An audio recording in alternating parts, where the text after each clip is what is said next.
Now, starting with the chapter that is called Indian Contract Act 1872. तो सीधी सी बात कहूँगी, ये एक चैप्टर है जो शुरू हो रहा है, फिर बोलूँगी अंग्रेज चले गए, कानून छोड़ गए, that is called 1872. And most important बात ये है कि इंडियन कॉन्ट्रैक्ट एक्ट जब ऐसे ऑप्ट किया गया था इंडिया द्वारा, तो ये अपने आप में बहुत बड़ा एक्ट था, जिसके अंदर सेल ऑफ गुड्स भी आ रहा था, पार्टनरशिप एक्ट भी आ रहा था. लेकिन धीरे धीरे टाइम आते आते 1930 में सेल ऑफ गुड्स को अलग निकाल लिया गया, 1932 में पार्टनरशिप को अलग निकाल लिया गया, और अपने आप में इस एक्ट को थोड़ा सा मिनिमाइज किया गया. लेकिन स्टिल देखना, ये भी अपने आप में बहुत बड़ा एक्ट जो डील्स करेगा. अब आराम से समझते हैं किसके साथ डील करेगा. अब देखना, that act applicable to whole of India, पूरे इंडिया के एप्लीकेबल है. क्या मैं लिखूं एक्सेप्ट जम्मू एंड कश्मीर? अब लिखो एक्सेप्ट जम्मू एंड कश्मीर, पक्का? ठीक है, अब काफी बुक्स के अंदर लिखा आएंगे ये बातें, लेकिन अब तुम जान के चेंजेस हो चुके हैं. That is to be applicable to whole of, पूरा देश मानेगा, which is called Indian contract Act 1872.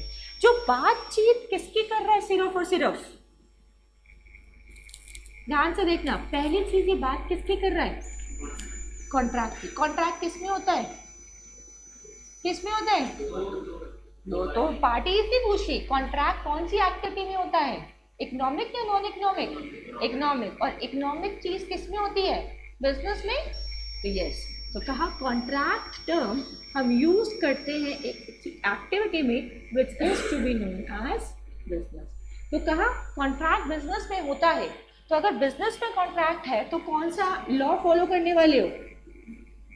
That is Indian contract Act 1872. ठीक है, तो अब बिजनेस की मैं बात कर रही हूँ. तो हम कहते हैं बिजनेस को अगर कोई पूछे डिफाइन करो, तो क्या कैसे डिफाइन करोगे? That is to be known as economic activity. और economic activity you can simply say the term which include sale and purchase. सही बात है, गलत बात है? यस. और अच्छी लैंग्वेज में अगर मैं इसको टर्म इंट्रोड्यूस करूं, that is to be known as commercial transaction. Yes और नो? Answer is yes. तो सिंपल उठ के आ रहे हैं, कॉन्ट्रैक्ट टर्म को उठाया, बिजनेस में जा रहे हो, कौन सा लॉ फॉलो करना पड़ेगा? Indian contract act. बिजनेस का मतलब क्या है? Economic activity. और इकोनॉमिक एक्टिविटी मतलब जो चीज पैसा कमा कर दे. और इकोनॉमिक सिंपली से सेल परचेज, व्यापार कर रही हूँ मैं, और व्यापार को और अच्छी लैंग्वेज में क्या बोल दिया? Commercial transaction. तो ध्यान रखना, कॉन्ट्रैक्ट एक्ट की बात करेंगे तो it deals with which type of transaction? Answer is commercial transaction. Let's say example की बात करते हैं, आराम से एग्जाम्पल समझते हैं,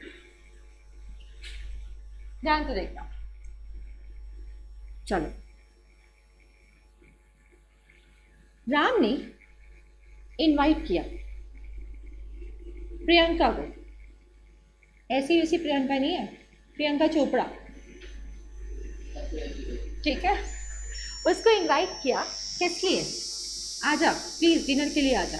अब तो तुम हमारी गेस्ट बन गई हो इंडिया की, तुम्हारी मैरिज हो गई है, आउटसाइड इंडिया चले गई हो. एक काम करो प्रियंका, तुम आ जाओ मेरे घर, मैं तुम्हें डिनर पे बुलाता हूँ. प्रियंका को भी लगा भाई हम तो इन पैंस की वजह से फेमस हुए हैं, पैन को नाराज नहीं करूंगी मैं. हाँ बोल दिया, बिल्कुल. तो टाइम डिसाइड हो गया एट 8 PM. करेक्ट. तो अब राम है तैयारी में लग गया कि ऐसे वैसे तो छोड़ूंगा नहीं प्रियंका को मैं, एक सब्जी तो बनाऊंगा नहीं, 3-4 आइटम्स तो रखनी पड़ेंगी.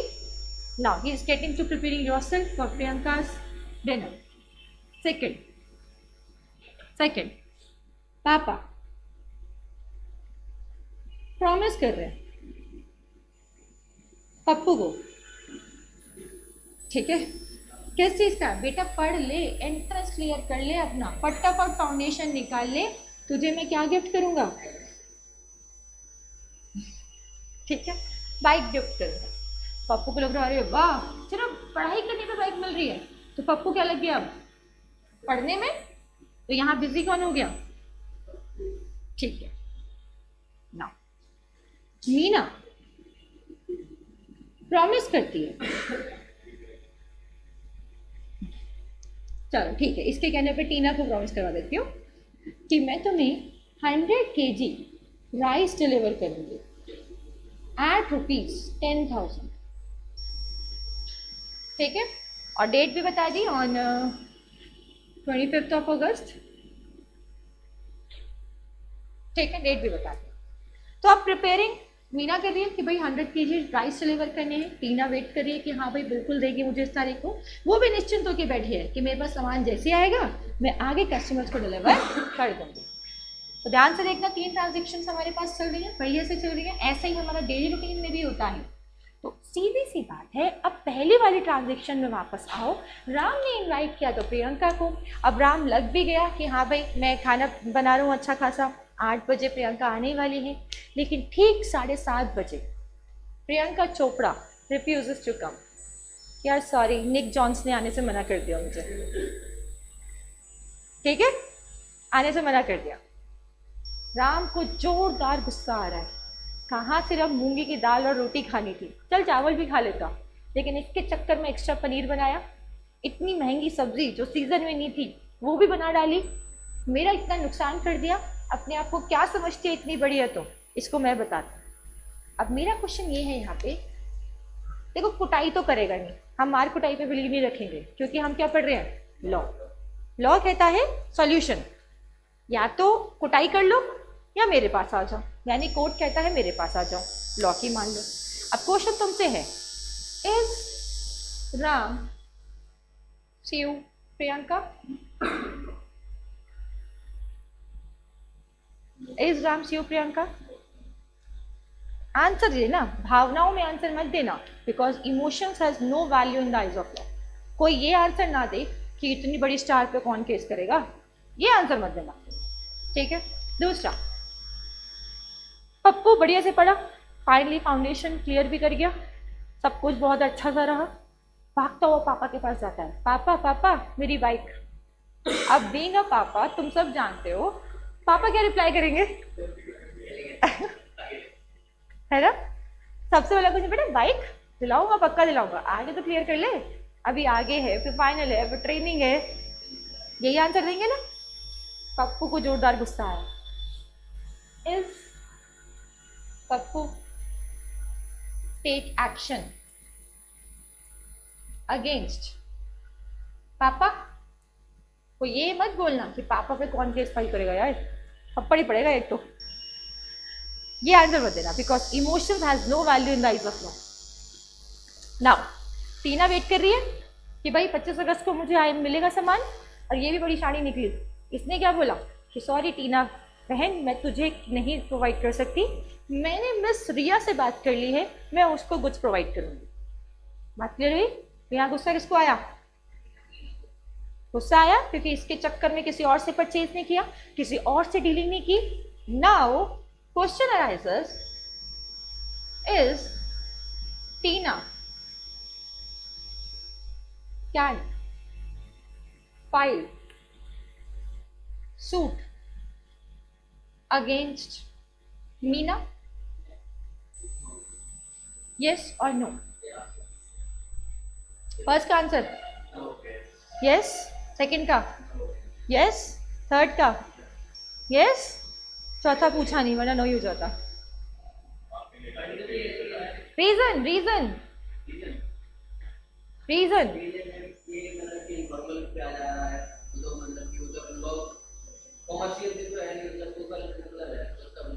रीजन सोचो। आंसर है बिल्कुल सही बात है। हमने क्या बोला, हम चैप्टर पढ़ रहे हैं इंडियन कॉन्ट्रैक्ट एक्ट, कॉन्ट्रैक्ट की बात करते हैं तो मतलब कॉन्ट्रैक्ट टर्म किस में यूज होती है? बिजनेस में। बिजनेस का लिटरली मतलब क्या है? सेल परचेज, यानी यू कैन से कमर्शियल ट्रांजेक्शन। क्या राम इनवाइट प्रियंका ये सेल परचेज है? क्या पापा पप्पू ये सेल परचेज है? मीना और टीना ये सेल परचेज है? Answer is yes. तो सिंपल, इस दोनों का answer you can say no, लेकिन इसका answer we can say yes, because why so? It is commercial transaction, और जो एक्टिविटी कमर्शियल ट्रांजेक्शन होती है उस पे contract act applies. 1872 applies. Say yes or no. आप बोलोगे इसमें yes or no. तो रीजनिंग की बात होती है तो आंसर है अगर ये कमर्शियल ट्रांजेक्शन है कॉन्ट्रैक्ट टैक्स इस पे लगेगा, मतलब जितने भी प्रोविजंस हुए, मीना ने धोखा दिया ना टीना को, अब टीना को जोरदार गुस्सा आया है तो मीना को कोर्ट तक ले जा रही है, कोर्ट इस पर फैसला लेगी, आंसर इज यस, क्योंकि इसके ऊपर पूरा लॉ बना हुआ है। लेकिन यहाँ प्रियंका और राम का, पप्पू और पापा का, इसको लेकर कोई लॉ नहीं बना हुआ, बिकॉज ये सारे, मैं लिटरली बोलूंगी और कुछ नहीं, सोशल एंड डोमेस्टिक ट्रांजेक्शन। ध्यान से देखना, सोशल एंड डोमेस्टिक ट्रांजेक्शन, और मेक श्योर जितनी भी सोशल डोमेस्टिक ट्रांजेक्शन होती हैं उस पे कॉन्ट्रैक्ट एक्ट अप्लाई होगा नहीं होगा, कॉन्ट्रैक्ट एक्ट अप्लाई नहीं करेगा। तो कॉन्ट्रैक्ट एक्ट अप्लाई किस पे करने वाला है, only and only commercial transaction. तो पहला पॉइंट ये याद रखने वाला हुआ। तो सीधी सी बात है, social domestic transaction contract act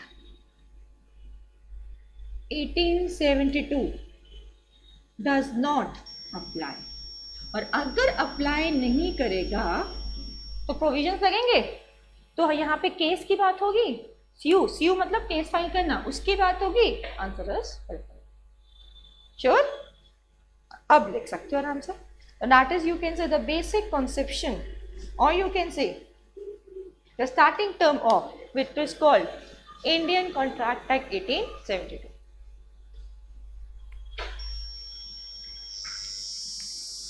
और इसको एक और टर्म बोल सकती हूँ मैं, social agreements, social agreement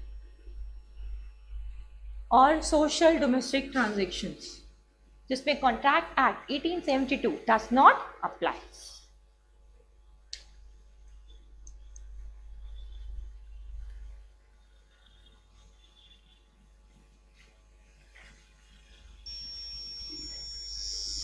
starting concept है इंडियन कॉन्ट्रैक्ट एक्ट का, नोटेबल पॉइंट, हाँ जी,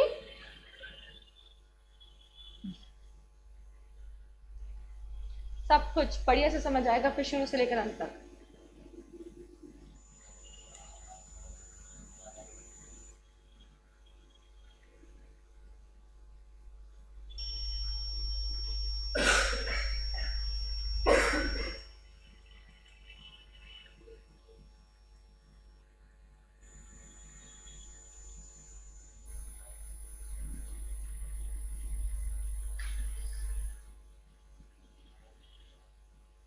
Contract Act does not apply.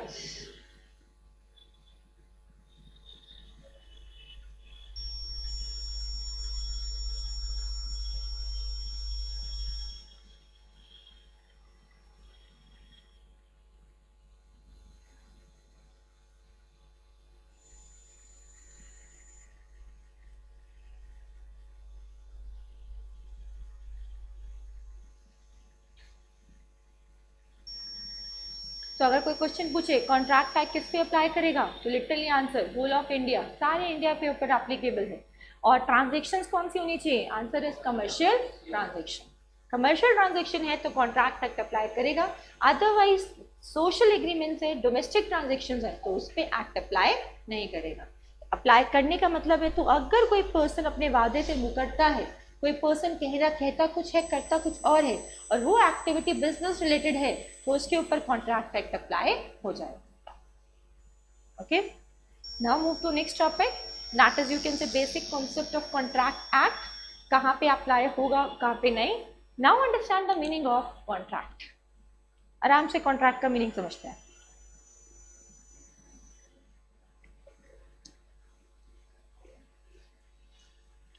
Meaning of contract,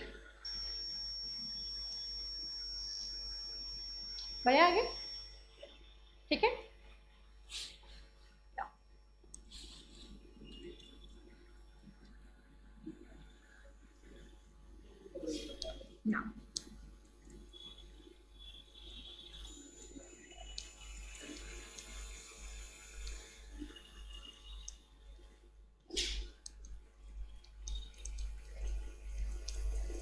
Now, चलो स्टार्ट कर कहते हैं term which is to be known as contract. ठीक है, कॉन्ट्रैक्ट समझते हैं। तो कॉन्ट्रैक्ट देखा जाए, हम जितने यही देखते हैं ना movies and show TV serials में कि दो लोग आपस में मिले, कुछ डॉक्यूमेंट साइन किया, हैंडशेक किया, एक कप ऑफ कॉफी साथ में हुआ और स्माइल दी और चलते चले गए। तो हम क्या बोलते हैं, दोनों के बीच क्या हो गया, कॉन्ट्रैक्ट। लेकिन लॉ ने कहा ये तो फिजिकल टर्म है जो तुम देखते हो, इंटरनली जानना है कि उनके बीच कॉन्ट्रैक्ट हुआ है या नहीं, तो that is quoted in section 2 clause H, that is to be called Indian contract act. अब ध्यान से देखना, क्या होता है ना, हम जब अपनी बातें किसी को समझाते हैं, लिखकर बताते हैं, तो लिखते हैं ना कि para 1, para 2, para 3, ABC quote कर दिया, 1 2 3 नंबरिंग कर दी। और वैसे ही अगर लॉ अपनी बात समझाता है तो वो अपनी बातें समझाता है थ्रू सेक्शंस। सेक्शन जिसको हिंदी में क्या बोलेंगे, धाराएं। धाराएं जैसे होता है ना, बताया था मैंने, सावधान इंडिया, क्राइम पेट्रोल, एक घटना घट गई, लास्ट में एक पर्सन उठ के आता है कि उसको इस धारा के तहत 5 साल की सज़ा हुई, इस धारा के तहत उतने साल की सज़ा हुई। तो कहने का मतलब ये धारा क्या है, सेक्शन। क्योंकि जब भी हम किसी लॉ को कोट करते हैं वो कोट करते हैं थ्रू सेक्शन। तो वैसे ही इंडियन कॉन्ट्रैक्ट एक्ट का सेक्शन नंबर 2 और क्लॉजेस H जब डेफिनेशन समझाते हैं ना, वो समझाते हैं थ्रू क्लॉज। तो सेक्शन क्या है, 2, क्लॉज कौन सा, H, जिसमें क्या डिफाइन किया, कॉन्ट्रैक्ट को। तो जिसमें सिंपल कुछ नहीं, contract is nothing, is only consists of 2 elements, that is called agreement plus enforceability by law. Enforceability by law. The term here is known as contract. ठीक है, तो का कॉन्ट्रैक्ट का मतलब क्या है, agreement plus enforceability by law. क्या contract और एग्रीमेंट एक है, क्या एग्रीमेंट बोलूं कॉन्ट्रैक्ट कहूं एक है? तो देखो प्रैक्टिकली देखा जाए ना, एक आम इंसान से पूछा जाए तो वो दोनों का मतलब एक ही बोलेगा, एग्रीमेंट कह लो, कॉन्ट्रैक्ट कह लो। लेकिन एक प्रोफेशनल से पूछो जो कि भाई कॉन्ट्रैक्ट क्या है, वो समझाएगा कॉन्ट्रैक्ट क्या है, एग्रीमेंट क्या है, तो वो चीज़ भी बताएगा, बिकॉज वो अपने आप में डिफर करते हैं। कोई भी कॉन्ट्रैक्ट और एग्रीमेंट को एक मत बोलना, बीइंग अ प्रोफेशनल दोनों का मतलब एक ही है और एक नहीं है। तो दैट इज दिस। तो कहा contract is major term which include the term agreement plus enforceability by law. ठीक है, चलो ये बात उठ के आ गई यहाँ पे। मैं कहा अगर कॉन्ट्रैक्ट करना है तो हमें इन दो चीज़ों की रिक्वायरमेंट पड़ेगी ही पड़ेगी। ये contract coated in section 2 clause H and agreement coated in section 2 clause E, जिसमें कहा एवरी प्रॉमिस और सेट ऑफ प्रॉमिस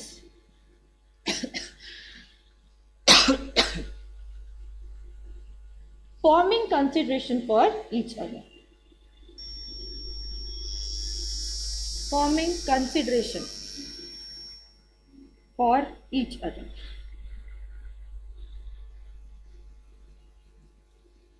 प्रॉमिस हो या सेट ऑफ प्रॉमिस हो, forming consideration for each other, मतलब एक भी प्रॉमिस करें, सेट ऑफ एक से ज्यादा प्रॉमिस करें और उस प्रॉमिस में कुछ ना कुछ कंसिडरेशन जरूर हो एक दूसरे के लिए, that is term under the a term which is known as agreement। अब ध्यान से देखना, कंसिडरेशन का मतलब हम अपने अकॉर्डिंग नहीं समझेंगे, ये डिफाइन किया सेक्शन 2 क्लॉज D ने, किसके अंदर, कॉन्ट्रैक्ट एक्ट के अंदर, जिसका मतलब बताया समथिंग इन रिटर्न, कुछ ना कुछ रिटर्न में जरूर होना चाहिए, जरूरी नहीं कि पैसे ही हो। दैट समथिंग, ध्यान से देखना, may be money, may be some interest, may be some promise, कुछ भी हो सकता है।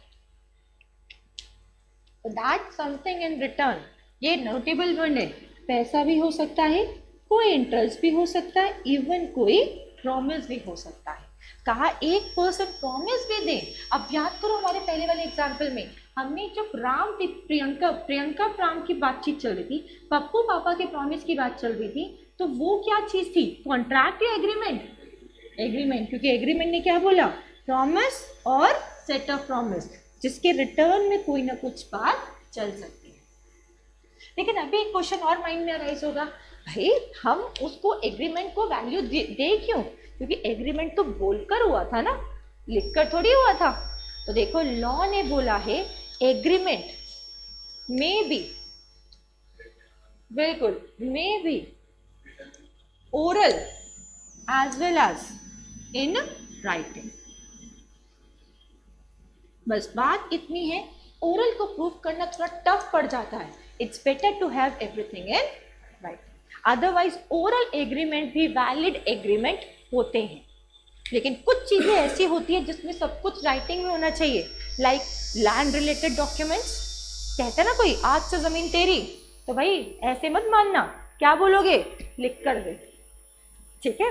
कोई दोस्त बोले ना, हाँ भाई दोस्त मेरी बाइक तेरी बाइक, तो चिंता मत कर, आज से ये बाइक तेरी, मान जाओगे? नहीं, कहना भाई लिख कर दे। तो इसलिए कहा ओरल एग्रीमेंट्स को प्रूव करना टफ पड़ जाता है। It's better to have certain formalities in writing only, और वही तभी हम कहेंगे वैलिड एग्रीमेंट्स। ओके, तो ये कहा एग्रीमेंट ओरल भी हो सकता है, राइटिंग में भी हो सकता है, और agreement promise, set of promise forming consideration for each other, और कंसिडरेशन को समझाया गया सेक्शन 2 क्लॉज डी ने, that is to be called something in return. ठीक है, अब थोड़ा सा और आगे बढ़े, थोड़ा सा और आगे समझाती हूँ। That is to be called enforceability by law. अब ये section 10 of Indian contract Act में समझाया इनफोर्सिबिलिटी। इनफोर्सिबिलिटी का मतलब होता है parties must fulfil their legal relation,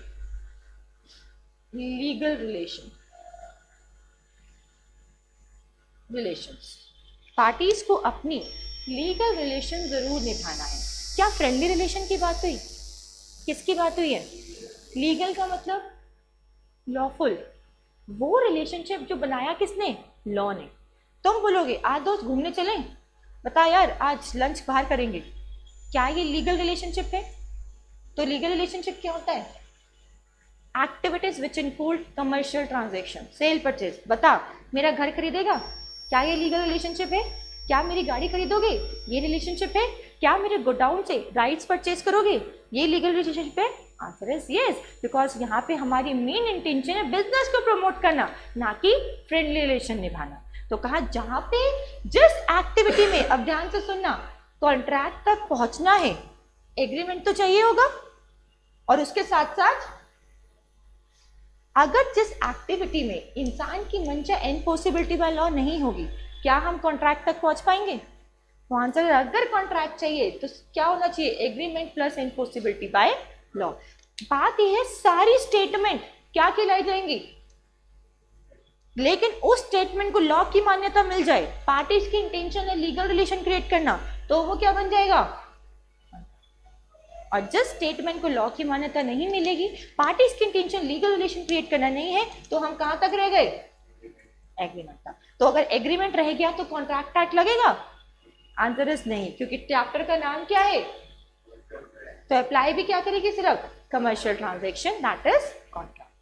तो बिल्कुल अब भी से यही समझ के चलो, contract means agreement plus enforceability by law. और इनफोर्सिबिलिटी बाय लॉ का मतलब क्या? Parties must fulfil their legal relations. और सीधी सी बात उठ के इंपॉर्टेंट टर्म ध्यान देना, all agreement are contract if they are made with, ध्यान से सुनना, सारे एग्रीमेंट्स क्या होंगे? कब होंगे? if they are made with the consent parties competent to contract,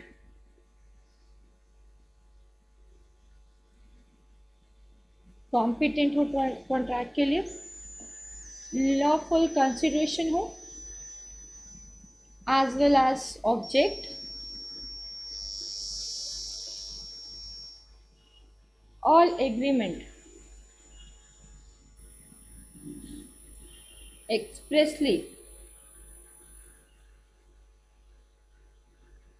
not declared void.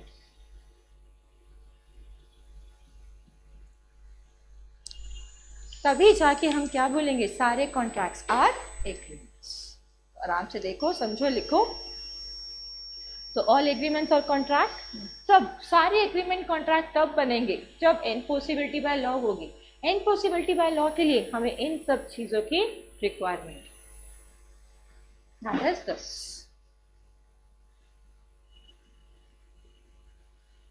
Made with free consent, parties competent to contract, lawful consideration object, all agreement expressly not declared void.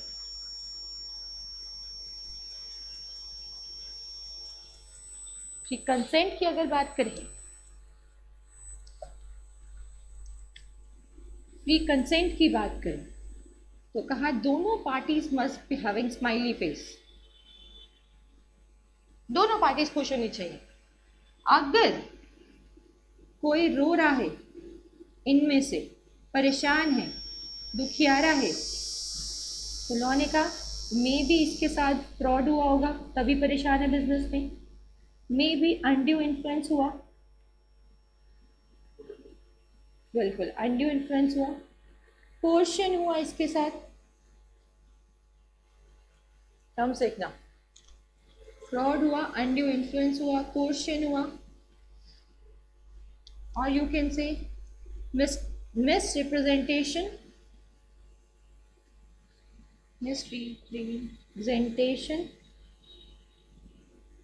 or last one to be called mistake। अगर ऐसे situations आती हैं, ये सारे cases में अलग अलग topics हैं ये, तो कहा यहाँ पे पार्टीज का कंसेंट फ्री नहीं है। ठीक है, तो फ्री कंसेंट का मतलब क्या है, two parties must be smiley face, खुश होनी चाहिए। तो कहा अगर एक पार्टी परेशान है, किस कारण से, फ्रॉड हुआ, अंडर इन्फ्लुएंस हुआ, कोर्शन हुआ, मिस रिप्रेजेंटेशन है, मिस्टेक है, तो हम कहते हैं यहाँ पे कंसेंट फ्री नहीं।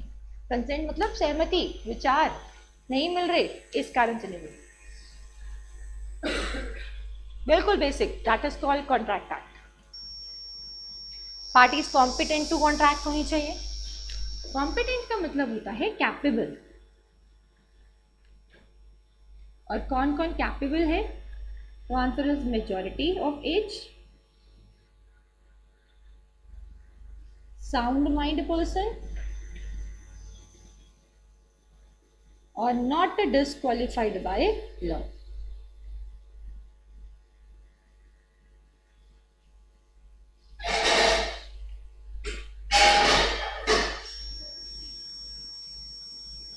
चलो बेटा, not disqualified by law.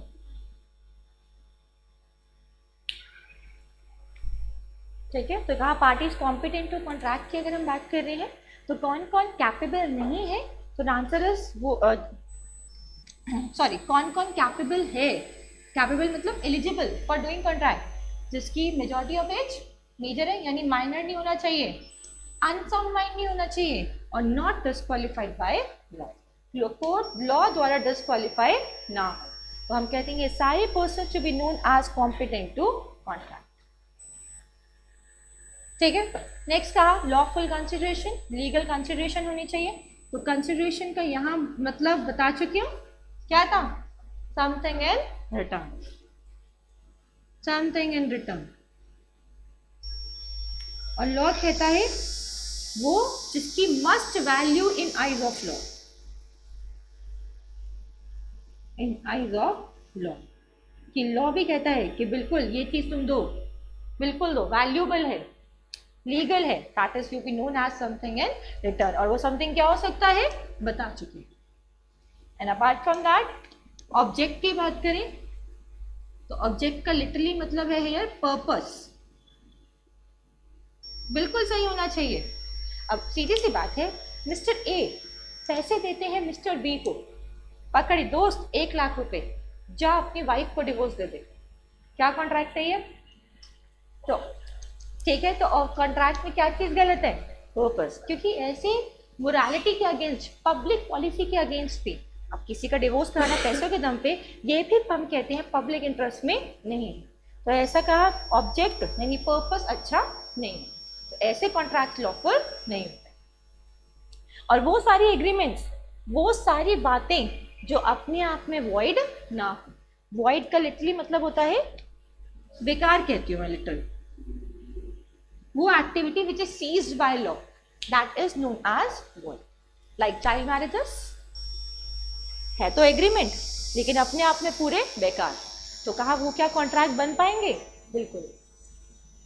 Okay, so that is to be told over all agreements or contract if they are made with free consent, parties competent to contract, lawful consideration and object, and the last one, all agreement expressly not declared void. और इसको हम short term में एक term बोलते हैं, essential element of valid contract। एक और terms में मैं कहती हूँ, that is called essential element of valid contracts। कोई पूछे क्या रिक्वायरमेंट्स है, मतलब किसी भी कॉन्ट्रैक्ट को वैलिड बनाना है तो must comply with enforceability by law.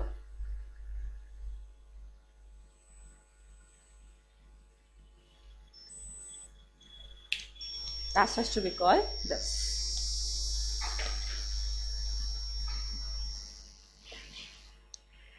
ठीक है, आप जो अपने नोट्स के ऊपर। Now start with the term that is called nature of contract.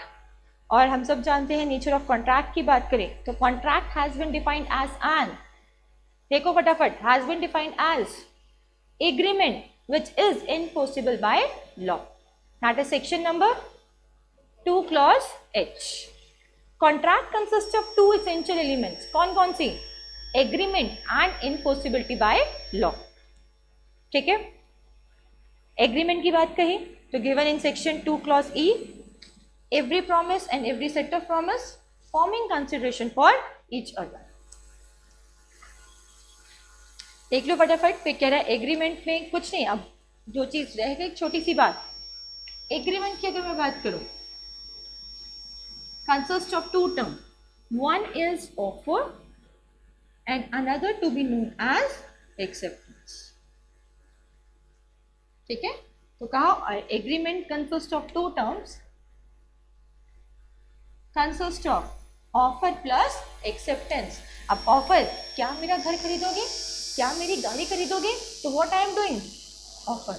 हाँ बिल्कुल मेरा घर खरीदोगे, हाँ बिल्कुल मेरी गाड़ी खरीदोगे, तो ये वो चीज क्या हो गई, रहेगा। एग्रीमेंट में 2 चीजें उठ के आती हैं, ऑफर प्लस एक्सेप्टेंस।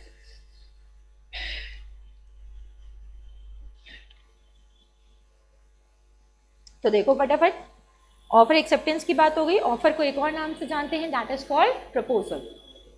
तो नेक्स्ट देखो, essential elements of contract, section 10 Indian contract act है जिसने इसको समझाया। कहा all agreements of contract if they are made by, समझाना पड़ेगा फ्री कंसेंट। हालांकि देखा जाए ये अपने आप में पूरे आगे चैप्टर है, पूरे टॉपिक्स हैं, that is called free consent. इसका एक अलग यूनिट, इसके यूनिट, इसके unit and as well as इसके अलग से यूनिट, तो आगे पढ़ेंगे, लेकिन सिर्फ समझा दिया। और यही बातें दोबारा लिख के आई है, all agreements of contract if they are made by free consent of parties competent to contract, lawful consideration with lawful object, and are not hereby explicitly declared to be void। Valid contract consists of following essential elements। Topics है नीचे, रुकनी है, दे दो इनको, share कर लो। तो देखो, valid contract consist of following essential elements. पहली चीज एग्रीमेंट, समझाना पड़ेगा। अगर एग्रीमेंट करना है तो कितनी पार्टी चाहिए, एक या दो? दो। एक पार्टी क्या करेगी, ऑफर, दूसरी पार्टी क्या करेगी, एक्सेप्टेंस। यही कहा, in order to constitute a contract there must be an agreement in first place. Agreement consist of 2 elements, one is offer and another is acceptance। There must be at least 2 parties, one making the offer and another accepting it। मिला? कहाँ पढ़ रहे हैं? Agreement, ठीक है, fine. The term of offer, underline this line, the term of offer must be definite and acceptance must be absolute and unconditional. अब ये important point क्यों है भाई? मैंने कहा क्या मुझसे गाड़ी खरीदोगे, क्या ऑफर है? पहले पूछ तो लो कौन सी गाड़ी, क्या ऑफर डेफिनेट है? आंसर इज नहीं। इसलिए कहा ऑफर कैसा होना चाहिए? डेफिनेट। अनटिल और अनलेस सामने वाली पार्टी को पता ना हो कि मेरे पास एक ही गाड़ी है। अगर एक ही गाड़ी है तो इम्प्लाइड है वही बेचूंगी, लेकिन अगर मेरे पास 5 गाड़ी है तो पूछ तो लो कौन सी गाड़ी। तो इसलिए कहा offer must be definite. And दूसरी बात, absolute acceptance must be absolute and unconditional. Absolute मतलब जैसा कहा वैसे ही हो, अनकंडीशनल मतलब विदाउट कंडीशन। जैसे मैंने इसको कहा मेरी गाड़ी खरीदोगे, कहता है बिल्कुल खरीदूंगा, लेकिन एक शर्त है, पहले मेरी साइकिल खरीद लो। क्या एक्सेप्टेंस एब्सोल्यूट है? क्या एक्सेप्टेंस कंडीशन के बिना है? बिल्कुल। तो कहा एक्सेप्टेंस जैसा कहा वैसे ही हाँ या ना बोलो, ऐसा ना हो अपनी कोई कंडीशन लगाओ। That is called acceptance must be absolute and unconditional. Next कहा फ्री कंसेंट, सेक्शन 14 है, जिसने कहा consent is said to be free when it is caused by not caused by coercion. Coercion मतलब डराना धमकाना, धमकी देना। हालांकि कंटेंट में पूरा पढ़ाऊंगी, लेकिन लिटरली ब्रीफ में बता दूं, कोर्शन मीन्स धमकी देना, डराना। वो होता है ना कूद जाऊंगा मर जाऊंगा, ठीक है? तो that is to be called coercion.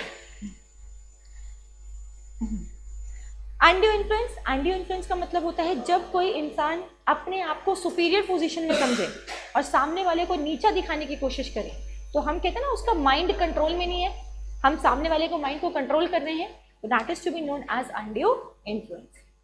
Fraud बताना पड़ेगा, धोखा देना, जानते हो? मिस रिप्रेजेंटेशन, मिस रिप्रेजेंटेशन मतलब जो चीज एक्चुअल में है लेकिन गलती से हमने वैसी नहीं बताई, that is called miss representation. इतना ही जान लो, फ्रॉड हम जानबूझकर करते हैं, मिस रिप्रेजेंटेशन हम जानबूझकर नहीं करते। मतलब जितनी नॉलेज हमें होती है उतनी सामने वाले को बता देते हैं, और पता नहीं है हमारी नॉलेज सही है या गलत है। मिस्टेक, गलती से कॉन्ट्रैक्ट हुआ, बायलैटरल यूनिलैटरल किस मैनर में हुआ वो आगे बताती चलूंगी, लेकिन इतना था ऐसे कॉन्ट्रैक्ट बनते हैं तो पार्टी खुश नहीं होती। क्यों खुश नहीं है? क्योंकि कंसेंट फ्री नहीं है। तो अगर कंसेंट फ्री नहीं है तो कॉन्ट्रैक्ट वैलिड होगा? बिल्कुल नहीं। तो क्या कॉन्ट्रैक्ट तक हम पहुंच पाए? बिल्कुल, क्योंकि कॉन्ट्रैक्ट सही नहीं है। नेक्स्ट इज कॉम्पिटेंट, कॉम्पिटेंट मतलब कैपेबल, एलिजिबिलिटी। तो कहा parties to agreement must be capable of entering contract. Person is considered competent, कब कॉम्पिटेंट बनेंगे इसे? If he is not a minor, जब वो माइनर ना हो। दूसरा, नॉट ऑफ साउंड माइंड, ठीक है? If he is of not a minor, बच्चा ना हो तो क्या हो? Majority of age. दूसरा, साउंड माइंड, फिर बोलूंगी दिमाग आवाज करता हो ना करता हो? साउंड माइंड, साउंड माइंड, बिल्कुल। साउंड माइंड का मतलब होता है कि सोचने समझने की क्षमता है। हम कहते हैं वो पागल है, क्यों? क्योंकि सोचने समझने की क्षमता उसमें नहीं है। तो person is of sound mind. And the last one is not disqualify bye law, law द्वारा उसको डिस्क्वालीफाई ना किया। नेक्स्ट कहा लॉफुल कंसिडरेशन। तो लॉफुल कंसिडरेशन का मतलब बता दिया, समथिंग इन टर्न सही होना चाहिए। पर्पस बता दिया, पूरा डिफाइन होना चाहिए। तो देख लो, legality of object, there must be legality of object and consideration failing which it will not be a valid contract. Legal relationship, parties must intended to create legal relationship. Agreement, अब ध्यान से देखना, agreement of social or domestic nature do not contemplate, नहीं बताते legal relationship। याद करो, राम और प्रियंका चोपड़ा, पप्पू पापा, लीगल रिलेशनशिप था? नहीं था। तो नहीं था तो कॉन्ट्रैक्ट हुआ? नहीं। यही तो यहाँ बताया। तो कहा कॉन्ट्रैक्ट करना है तो parties must intend to create legal relation, ये चीज यहाँ बताई। और last one, agreement not expressly declared void. Expressly void मतलब सीज बाय लॉ, लॉ द्वारा ही उसे मना ना किया हो। तो यही कहा, नॉट डिक्लेयर्ड और लीगली बाय लॉ इलीगल, और जितना भी डिस्कशन है वो आगे हम डिस्कस करेंगे। बताया ये अपने आप में पूरे चैप्टर्स हैं। Next, legal formalities. क्या सारे एग्रीमेंट राइटिंग में होने चाहिए? क्या सारे एग्रीमेंट्स कॉन्ट्रैक्ट राइटिंग में होने चाहिए? तो अगर हाँ तो इसकी क्या वैल्यू है? फिर कुछ है तो ध्यान से देखना। फॉर लीगल फॉर्मेलिटीज में यही कह रहा है, where nature of agreement is such that it require compliance of certain formalities, such requirement should be fulfilled. अगर लॉ कहता है कि लिखित में लाओ तो लिखित में ही लाओ भाई। तो कहा कॉन्ट्रैक्ट में require registration also, like land related documents होते हैं। ये मेरे जमीन पे, ये जमीन मेरे नाम पे है, पेपर दिखा दो, देख लो। अच्छा, कोर्ट की इस पे स्टैम्प ड्यूटी भी लगनी चाहिए लॉ द्वारा, ये रजिस्टर्ड भी होने चाहिए। तो आंसर है कॉन्ट्रैक्ट में require registration in addition of being in writing. However, regard to legal effect, underline this line, legally देखा जाए oral contract has the same effect as contract in writing, as the contracts in writing। बात clear हुई? ठीक है, तो यहां से उठकर एक मेजर टर्म उठ के आती है जिसको हाईलाइटेड पॉइंट बोलेंगे। All contract are agreement, but all agreements are not contract। yes or no? क्या कहते हो?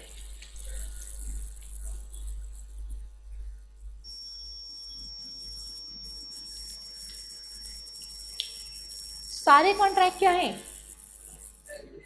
क्या सारे एग्रीमेंट कॉन्ट्रैक्ट होंगे? तो एग्रीमेंट को कॉन्ट्रैक्ट तक पहुंचाना तो क्या मानना पड़ेगा? Enforceability by. तो यही स्टेटमेंट नेक्स्ट दोबारा से बता रहा है, that is essential elements of contract.